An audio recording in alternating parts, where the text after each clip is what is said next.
ថ្ងៃនេះមកដល់ផ្សារទិញម្ហូបទិញមហាទុកសម្រាប់បងម៉ៃដោយសារតែថ្ងៃស្អែកនេះគឺខ្ញុំត្រូវធ្វើដំណើរទៅចោលគាត់រយៈពេល5ថ្ងៃទៀតហើយដោយសារតែអត់សូវមានពេលរៀបចំធ្វើម្ហូបច្រើនអញ្ចឹងហើយភាគច្រើនគឺខ្ញុំទិញស្រាប់បងប្អូនម្ហូបស្រាប់ម្ហូបងាយៗសម្រាប់គាត់អញ្ចឹងណាហើយពីល្ងាចមុនទៅហ្នឹងក៏បានពៅបងម៉ៃសិនដែរបងប្អូនបកាត់ភ្លើងខ្ជុងឈ្ងុយនេះអាំងសាច់ញ៉ាំបែបកូរ៉េមើល YouTube ឃើញគេញ៉ាំតំណងពេកពីរអ្នកខ្ញុំគឺឃ្លានបដ ாய் នេះចាអ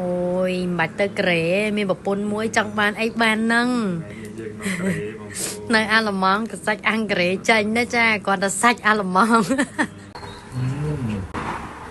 បើនិយាយពីរបៀបធ្វើវិញមហាសែនស្រួលបងប្អូនអើយចូលចិត្តបន្លែអីដាក់នឹងមកបងម៉ៃក៏ចូលចិត្តរបៀបខ្ទឹមប្រាំងម្ទេសផ្លោកក៏ដូចជាស៊ូគីនីនេះបងប្អូនអា3ហ្នឹងអាំងទៅឆ្ងាញ់ហើយឈ្ងុយមែនតើញ៉ាំមួយសាច់អាំងហ្នឹងក៏ត្រូវដែរហើយបើសាច់វិញគឺយើងប្រើជាមួយនឹងសាច់3ជាន់នេះល្អមែនតើបងប្អូនអើយអាំងទៅគឺថាឈ្ងុយហ្មងណាបើសាច់គោវិញនៅនេះក៏មានសាច់គោជប៉ុនទេបងប្អូនមានតែសាច់គោជាប់ខ្លាញ់ធម្មតាប៉ុន្តែគ្រឿងផ្សំដែលសំខាន់នេះគឺគីមជីចំណែកអានេះវិញគឺខ្ញុំខ្លាយកាត់អាល្លឺម៉ង់បងប្អូនជ្រក់ស្ពៃក្តោបដាក់ទៅក៏ត្រូវគ្នាដែរជាមួយនឹងជ្រក់ការ៉ុតដោយសារតែវាជូរហើយច្របបើបងប្អូននៅខ្មែរសាច់អាំងអញ្ចឹងមានតែគីមជីស្ពៃបូកគោគីមជីឆៃថាវមកគឺត្រូវគ្នាបងប្អូនមិនបាច់ទឹកជ្រលក់មិនបាច់អីទេឲ្យតែគីមជីឆ្ងាញ់គឺឆ្ងាញ់ហ្មងហើយយើងអាំងខ្ជុងពេលញ៉ាំនឹងយើងអាំងមួយបន្លែហើយយើងមានផ្ទាប់សាឡាត់ញ៉ាំមួយតសក់អូយបងប្អូនអើយខ្ញុំទៅញ៉ាំមេប៉ុន្តែបញ្ចូលសលេងនឹងគឺឃ្លានម្ដងទៀតហ្មងសាច់ជ្រូកវិញបងប្អូនអាំងទៅគឺរៀងស្រក់ខ្លាញ់តិចគឺថាឈ្ងុយហើយអូយខ្ញុំពីដើមឡើយមកអត់ចេះញ៉ាំទេសាច់ជ្រូកជាប់ខ្លាញ់សាច់3ជាន់ប៉ុន្តែតាំងពីចេះមកបងប្អូនអើយញ៉ាំហ្មងកន្លែងនេះគឺថាដាក់ទាំងហាលដើម្បីឲ្យភ្លើងឆាប់កាត់ប៉ុន្តែមានអីដាក់ទៅគឺឆេះល្អមែនណាសាច់គោនេះក៏ឆាប់ផុយទីបងប្អូនហើយយើងអាំងវាឲ្យក្រាញ់ចឹងទៅដើម្បីកុំឲ្យវាឆ្អិនពេកពេលដែលវាស្ដើងពេកគឺវាឆាប់ឆ្អិនសាច់គោខ្សោតឆ្ងាញ់ហីបើសាច់ជ្រូកក្រៀមតិចគឺថាអែមហ្មងបងប្អូនអើយមានខ្លាញ់មានស្បែកមានអីហ្នឹងអាំងមិនតាន់បានឆ្អិនផងខ្ញុំអត់សូវចូលចិត្តក្រៀមពេកទេបងប្អូនចឹងប៉ុណ្ណឹងគឺថាភ្លក់ឲ្យបាន2ម៉ាត់បានទ្រាប់មួយសាឡាត់មកហើយយើងដាក់មួយគីមជីណាបងប្អូនអើយឆ្ងាញ់មែនតើហ្មងណាកុំតែសាច់អាំងទឹកប្រហុកទឹកអីដែរពេកអាចសាកមកមុខនេះបានកៃឡូរសជាតិឆ្ងាញ់ហើយប្លែកមាត់កាប់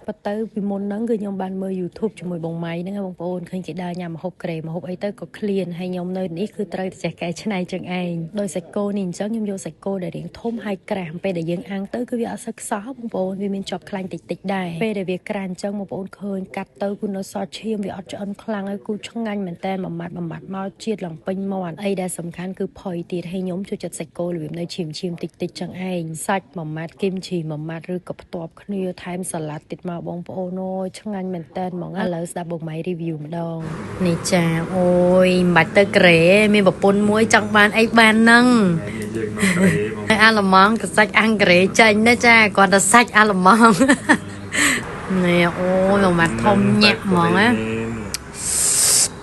មើលវីដេអូមកហូបកូរ៉េហើយក្នុងគ្នាឃ្លានហ្មងតែនឹងបានឃ្លានអ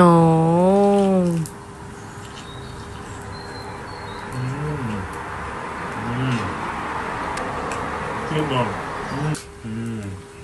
tôi phải thưa nhâm nó hàng Korea này nhô sao sao mà pôn mấyយកចិត្តមែនមើលមាត់បងម៉ៃទៅគឺដឹងឲ្យគាត់ញ៉ាំផ្ទាប់បន្លែផ្ទាប់អីនឹងក៏ឆ្ងាញ់ដែរបើខ្ញុំនេះចូលចិត្តតែសាឡាត់សាច់ហើយយើងដាក់គីមជីបងប្អូនអើយជាតិមែនតែនហ្មងសឹងថាសាច់1គីឡូម្នាក់ឯងក៏ញ៉ាំអស់ដែរដែលសតតែសាច់នឹងគឺវាមានជាតិហ្មងម្ដុំធំហ្មងបងប្អូនណាខ្លះឃើញវីដេអូនេះហើយឃ្លានហើយឃើញវីដេអូនេះនៅម៉ោងម៉ានដែរអត់មានអីពិបាកអីកុំឲ្យភ្លេច share វីដេអូមួយទៅស្អែកឡើងធ្វើញ៉ាំដែរដោយសារអត់ពិបាកហ្មងបងប្អូនចូលចិត្តជួបជុំឬក៏ជួបជុំគ្រួសារដាក់អាំងបដាញ៉ាំបដានិយាយពីថាជាតិមែនតែនជាពិសេសមេឃភ្លៀងឬក៏មេឃសតុំអីហ្នឹងខ្ញុំ2នាក់នៅនេះគឺ16អង្សាខ្យល់រៀងបក់លហិមកនិយាយពីឆ្ងាញ់មែនតែនញ៉ាំតតអស់ភ្លើងបាយហើយក៏អត់ចប់ប៉ុណ្ណឹងដែរបងប្អូនបងម៉ៃមានរៀបចំជាមួយនឹងផ្អែមទៀតអាហ្នឹងស្តៀងមួយនំប៉ាវខ្មែរយើងតែស្នូលខាងក្នុងគឺជាផ្លែឈើហើយញ៉ាំមួយទឹកជ្រលក់វ៉ានីឡាបងប្អូនអើយខ្ញុំចូលចិត្តមែនតែនហ្មងដាក់ឡើងតាំងពោះផ្អើឲ្យតែញ៉ាំច្រើនអញ្ចឹងគឺខ្ញុំមិនអាចចោលបានទេ Darila Fiber មកកញ្ចប់បាយឆ្អែតដាក់ឲ្យទៅកុំឲ្យភ្លេចបងប្អូននេះចូលចិត្តញ៉ាំច្រើនចូលចិត្តញ៉ាំយប់គឺខ្ញុំ recommend ហ្មង Darila Fiber មកកញ្ចប់មុនពេលចូលគេងញ៉ាំហើយគឺគេងលក់ស្រួលព្រឹកឡើងគឺយើងបន្ទោបងមកវិញអស់ដែលអត់ធ្វើយើងដុសក្បាលពោះឡើងគីឡូទេប៉ុន្តែអត់មានឈឺពោះចុកពោះអីណាបងប្អូនក្រៅពីហ្នឹងគឺជួយស្បែកយើងឲ្យភ្លឺថ្លាពីខាងក្នុងជួយសក់ជួយកញ្ចក់ថែមទៀតផងជាពិសេសបងប្អូនឬមួយក៏អ៊ំដែលមានបញ្ហាក្នុងការបន្ទោបងអត់បន្ទោបងទៀងទាត់អីហ្នឹងគឺខ្ញុំ recommend ហ្មងជាមួយនឹង Darila Fiber មកកញ្ចប់ទៅព្រឹកឡើងគឺថាយើងបន្ទោបងមកវិញអស់ស្រួលខ្លួនមែនតើបងប្អូនព្រោះតែយើងអត់បន្ទោបងគឺអត់ស្រួលខ្លួនទេអញ្ចឹងហើយសម្រាប់បងប្អូនដែលចូលចិត្តញ៉ាំនៅតែចង់ បានរៀងស្អាតក្បាលពោះរៀបស្មើអីអាចសាកបានជាមួយនឹង Darila Fiber ហើយវីដេអូថ្ងៃនេះមានតែប៉ុណ្្នឹងឯងបងប្អូនអរគុណដែលបានទស្សនាយើងចាំជួបគ្នានៅវីដេអូក្រោយៗទៀតណាបាយបាយ